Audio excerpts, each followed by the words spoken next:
Entonces, pues vamos a darle, Víctor. El discurso del día de hoy es el del elder Jerry W. Gong. Este sería el antepenúltimo discurso de la conferencia general. Luego vino el que acabo de mencionar, del elder Giraud, y luego el del discurso del presidente Nelson. Pero ese ya lo analizamos y ese fue parte de uno de los temas de la buena palabra dominical, sí. la relevancia del tema. Entonces, este es el último discurso de un apóstol en la conferencia general. Aquí se habla con amor. Este es el episodio número 34 de esta temporada número 5. ¿Cómo ves, Víctor? ¿Qué te pareció este discurso? Está bastante interesante. Fíjate que ayer que lo repasé, estuve tratando de dilucidar y me costó. De hecho, todavía me cuesta tratar de descifrar el estilo del elder Gong. Tú sabes que yo me fijo mucho en el estilo de enseñanza, ¿no? En el estilo de cómo estructuran sus discursos y demás. Y me costó un poquito con este solo discurso tratar de descifrar su estilo y tuve que regresarme a 2 discursos anteriores del elder Gong para más o menos encontrar una relación y ya más o menos le entendí, ¿no? Ya más o menos le agarré la onda al elder Gong en ese sentido. Y lo que puedo resumir, sin entrar todavía mucho en detalle en el tema de esta mañana, de este discurso, lo que puedo resumir es que el elder Gong se va totalmente a la práctica del evangelio. Es decir, es mucho más práctico que teórico. No hace mucha referencia a escrituras en general en sus discursos, si acaso 2 o 3 escrituras, y escrituras no necesariamente de doctrina. Y básicamente es eso, ¿no? Él se va a la práctica del evangelio. Y en este discurso lo vamos a ver así, de esa manera, cuando habla de aquí se habla con amor. De entrada yo pensé que se refería a la iglesia, ¿no? Aquí en la iglesia se habla con amor. Y ya a lo largo del discurso vemos que es en general en nuestra vida, en nuestras relaciones personales. Y me atrevería a decir que el amor es un tema central para el elder Gong.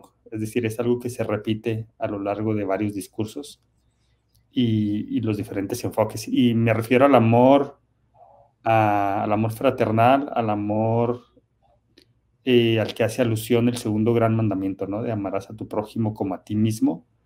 Me parece que ese es parte de la sustancia de los discursos del elder Gong y es algo que vamos a ver hoy aquí.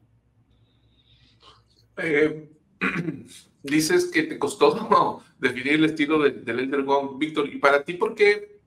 Porque a menudo aquí hablamos del estilo discursivo, ¿no? Y además hemos hecho este análisis del Ministerio de los Apóstoles donde precisamente vamos más a profundidad sobre ver temas y frases preferidos de ellos. ¿Por qué para ti, Víctor, es importante o no es importante ver el estilo discursivo de ellos? Bueno, para mí habla mucho de la persona. Es decir, no soy psicólogo ni mucho menos, ni cómo se llama, ni documentos, ya ni sé cómo se llama esa técnica en donde se analizan los documentos, ¿no? Para conocer un poquito de la personalidad de alguien. Ajá.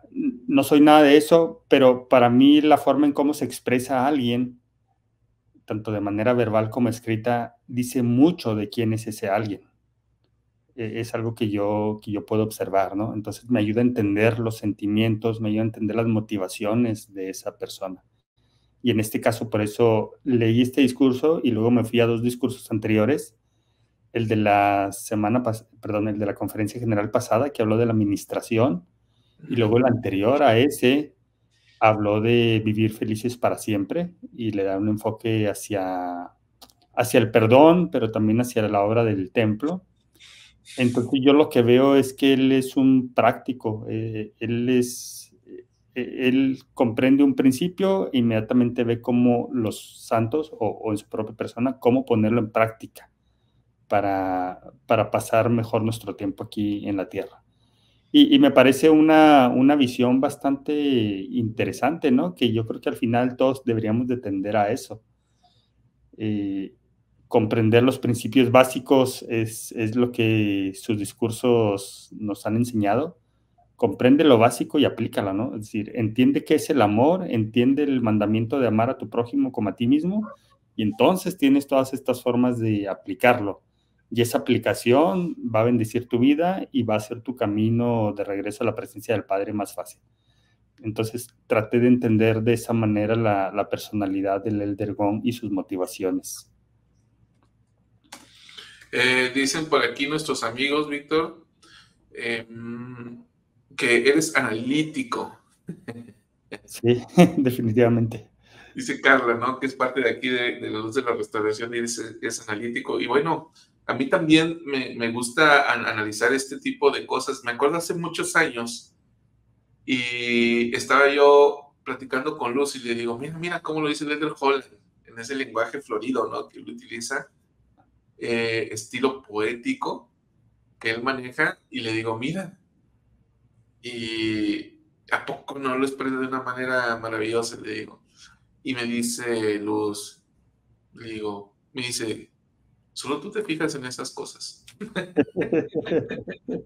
Algo por el estilo, ¿no? Sí. Y sí, vaya, pues uno sí se fija en esas cosas y el Elder Gong siempre comienza sus discursos haciendo este tipo de descripciones. Por ejemplo, cuando dice de los niños en tal lugar nos dijeron esto, los niños en tal lugar nos dijeron, este tipo de herramientas las mete a sus discursos siempre, ¿sí?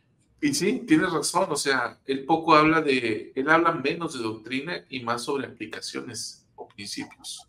Sí, y de hecho esa forma de enseñar es descriptiva, ¿no? Y se basa en ejemplos.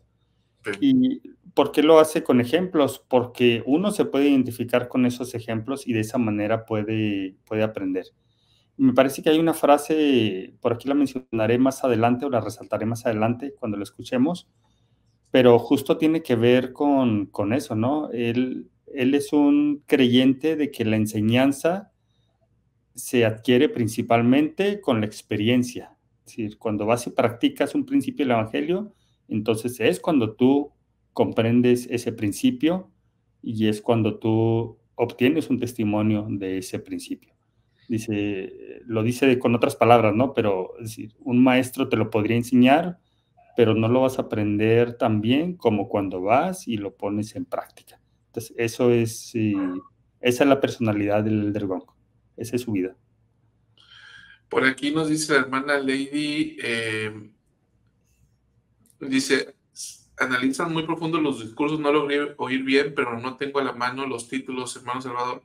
No, bueno, yo no dije en esta ocasión que analizamos muy profundo los discursos, hermana Lady, pero ahora sí lo digo, sí los analizamos a profundidad.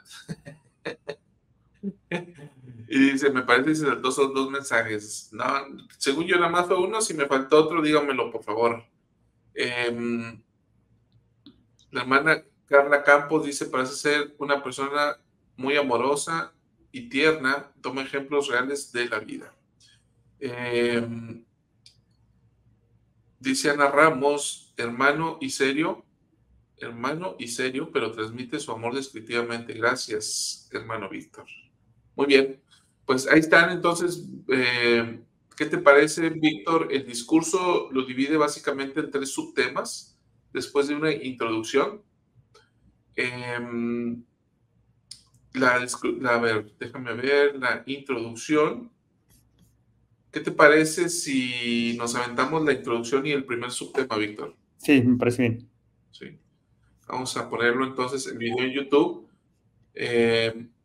Bueno, antes de poner el video, por aquí voy a dejar el enlace del video que les comenté ayer, que vi ayer. Ahí lo acabo de poner. Está ahorita solamente en inglés, pero aquí le estoy preguntando ahorita a Pepe Valle por mensajería privada.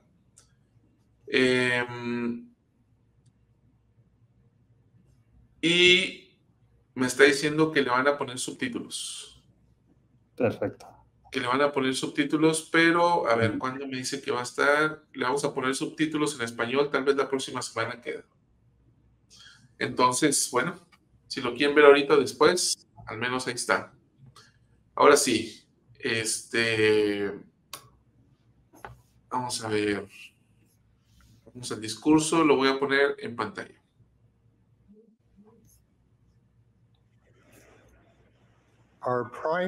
Nuestros niños de la primaria cantan. Aquí se habla con amor. Una vez le regalé un pequeño medallón a la hermana Gong y tenía inscrito punto, punto, punto, punto, punto, punto, raya. Los que conocen el código Morse reconocerán las letras I, L, U. Pero yo agregué un segundo código. En chino mandarín, Ai significa amar. Así que con ambos códigos, el mensaje era, te amo, querida Susan. Yo te amo. You. Hablamos con amor en muchos idiomas. Me han dicho que la familia humana habla 7,168 lenguas vivas. En la iglesia hablamos 575 idiomas oficiales escritos con muchos dialectos. También comunicamos intenciones, entonaciones y emociones a través del arte, la música, la danza, los símbolos lógicos, las expresiones interpersonales e intrapersonales.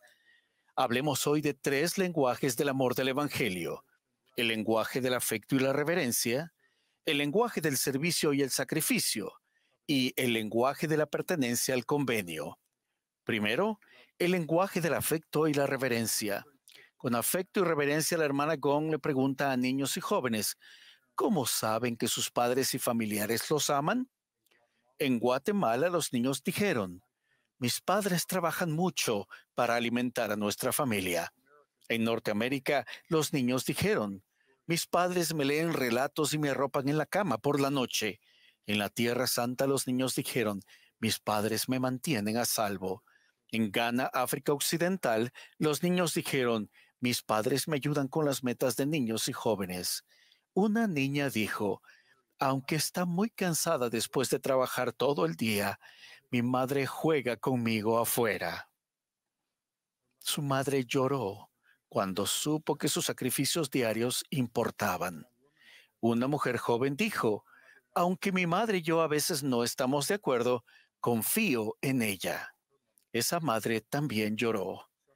En ocasiones necesitamos saber que el amor con que hablamos aquí es recibido y apreciado. Con afecto y reverencia, nuestra reunión sacramental y otras reuniones se centran en Jesucristo. Hablamos con reverencia de la expiación de Cristo como algo personal y real, y no hablamos de la expiación como algo abstracto. Llamamos a la Iglesia restaurada de Jesucristo por su nombre, la Iglesia de Jesucristo de los Santos de los Últimos Días. Empleamos un lenguaje reverente cuando nos dirigimos al Padre Celestial en oración y hablamos entre nosotros con afecto y respeto. Al reconocer que Jesucristo está en el centro de los convenios del templo, decimos menos, vamos al templo, y más, venimos a Jesucristo en la casa del Señor. Cada convenio susurra que aquí se habla con amor. Los miembros nuevos dicen que el vocabulario de la iglesia a menudo requiere traducción. Nos reímos al pensar que un centro de estaca podría ser un edificio hecho de palos, que el centro de reuniones del barrio fuera el club del vecindario y los ejercicios de apertura en invitación a cantar cabeza, cara, hombros, pies en el estacionamiento de la iglesia. Pero, por favor, seamos comprensivos y amables mientras aprendemos juntos nuevos lenguajes del amor. A una conversa reciente de la iglesia le dijeron que sus faldas eran demasiado cortas. En lugar de ofenderse, ella respondió algo como, mi corazón se ha convertido. Por favor, sean pacientes mientras mis faldas se ponen al día. Las palabras que utilizamos pueden acercarnos o alejarnos de otros cristianos y amigos. A veces hablamos de la obra misional, la obra del templo, la obra del servicio humanitario y la obra de bienestar de un modo que puede hacer que los demás crean que pensamos en que trabajamos por nuestra cuenta. Hablemos siempre con reverente y afectuosa gratitud sobre la obra y la gloria de Dios y sobre los méritos, la misericordia y gracia de Jesucristo y su sacrificio expiatorio.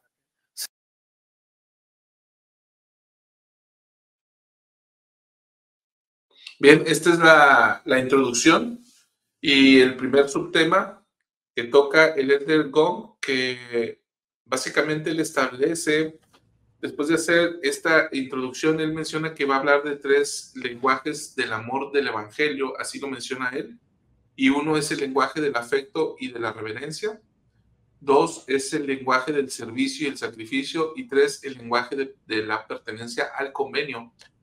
El primero es el que acabamos de ver, el lenguaje del afecto y de la reverencia. Víctor. Como bien dices, este primer lenguaje que él menciona del afecto y reverencia, pues tiene esas 2 aristas, ¿no?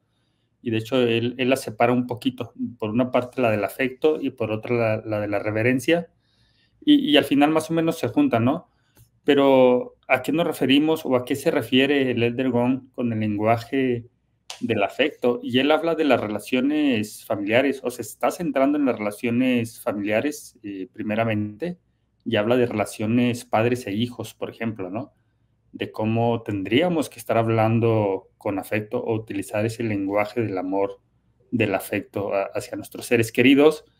Y hay algo que me llamó mucho la atención después de que él relata algunas de las respuestas que dieron los niños o jóvenes, y él dice, en ocasiones necesitamos saber que el amor con que hablamos aquí es recibido y apreciado aquí. Esa parte es interesante, ¿no? Porque a veces se nos pide dar, pero también desde el punto de vista de él es importante recibir por lo menos, recibir una gratitud, ¿no? Por ese aprecio que nosotros, o por ese afecto que nosotros estamos ofreciendo a nuestros seres queridos, ¿no? Es decir, se siente bien cuando recibimos palabras de gratitud o cuando recibimos un reconocimiento por parte de nuestros hijos o nuestros seres queridos en relación a los esfuerzos o en relación a las demostraciones de amor que nosotros hacemos. Entonces, es importante verlo en los 2 sentidos, ¿no? Está bien dar amor, pero también está bien que ese amor sea bien recibido y sea agradecido. Y la otra parte muy interesante es cuando él habla de la reverencia. Oye, Vic, espérame, antes de que brinques a este tema de la reverencia, a ver, dame tu opinión acerca de esto. El día de ayer, mi esposa estaba alimentando a Elisheva y yo estaba en esta área y estaba terminando de editar uno de los videos de Lima. Entonces me habla y me dice, Salvador, ¿me haces un favor? Y ya me dice qué favor quería, ¿no? Entonces voy y le llevo lo que me pidió y le digo, oye, es que no me gusta que me digas que me hagas un favor. Solamente dime qué es lo que necesitas sin decirme, hazme un favor. Y me dice, es que es de educación decir que si alguien te puede hacer un favor. Y al final, y pedirlo por favor, y al final decir gracias. Es algo que me enseñaron en mi casa. Y le digo yo, pero es que a mí no me gusta. Me dice que en tu casa no te han enseñado, es diferente. ¿Qué podemos hacer ahí? A ver, Víctor, en ese lenguaje del que estamos hablando, que es el lenguaje del afecto y de la reverencia, donde ella lo dice con afecto, pero el que lo recibe no necesita ese afecto o no lo quiere recibir. Acudir al psicólogo para encontrar las razones de por qué no quieres afecto. No, no es cierto. Me parece que es parte del carácter, ¿no? Igual sí hay cosas ahí más profundas que eso y yo ni tengo idea de esos temas, pero en mi casa pasa algo similar. Por ejemplo, yo con mis hijos, pues con toda la confianza que les tengo, yo les pido cosas más con un tono de una orden, ¿no? Exactamente, con un tono más impositivo. Y mi hija, que ya está grande, a veces me corrige, ¿eh? Me dice, se dice por favor, papá, escríbemelo por favor. Y yo así como, nomás te pedí que me pasaras esto, ¿no? Pásame ese vaso, y así como, por ser práctico y ahorrar palabras, a veces obviamos esas partes que a la gente le gusta, ¿no? Entonces, en ese caso, por ejemplo, yo me he dado cuenta que a mi hija le gusta que le hable con cariño, con esas palabras de afecto, y aun cuando no está en mi naturaleza, pues yo creo que debería ser, o es mi deber hacerlo, ¿no? Para hacerla sentir bien a ella. Entonces me parece que es un tema de relaciones y comunicación, ¿no? Queremos llevar la fiesta en paz en el hogar, pues tenemos que ajustarnos o tenemos que adaptarnos a las formas de cómo responden nuestros seres queridos, ¿no? De cómo responden mejor o cómo les gusta más a ellos. Y al final es eso, ¿no? Y sobre todo en un matrimonio, yo creo que al final es adaptarnos el uno al otro lo más que podamos. Y fíjate que el que más se adapte, es decir, entre más se adapte una persona, y yo lo veo como hombre, ¿no? Entre más me adapte yo a las formas de ser o a lo que le gusta a mi esposa, pues más felicidad va a haber en la casa. Entonces yo creo que vale la pena ese tipo de pequeños ajustes. Ya no diríamos sacrificios, porque no creo que sea tanto así, pero esos pequeños ajustes con el solo hecho de tener un poco más de paz, ¿no? Así que agradece el por favor y pide por favor también. Dice, voy a leer algunos comentarios, dice, tema bien importante porque realmente el amor de muchos se está enfriando. Carla Campos nos dice, la gratitud, dijo el presidente Nelson, puede curar. Y es verdad, la gratitud puede curar hasta enfermedades. Karina nos comenta, así soy yo y mi esposo es así, muy normal. Alfonso Bracamontes, así es mejor, lo hace uno con más gusto. Pepe dice, Jesús sanó 10 leprosos y regresó uno. Necesitaba Jesús que regresaran los 10. ¿Por qué? Belinda nos comenta, pueden ser hábitos de hombres. Carla Campos dice, nosotros somos muy educadas por naturaleza divina, hablamos con tiernos acentos.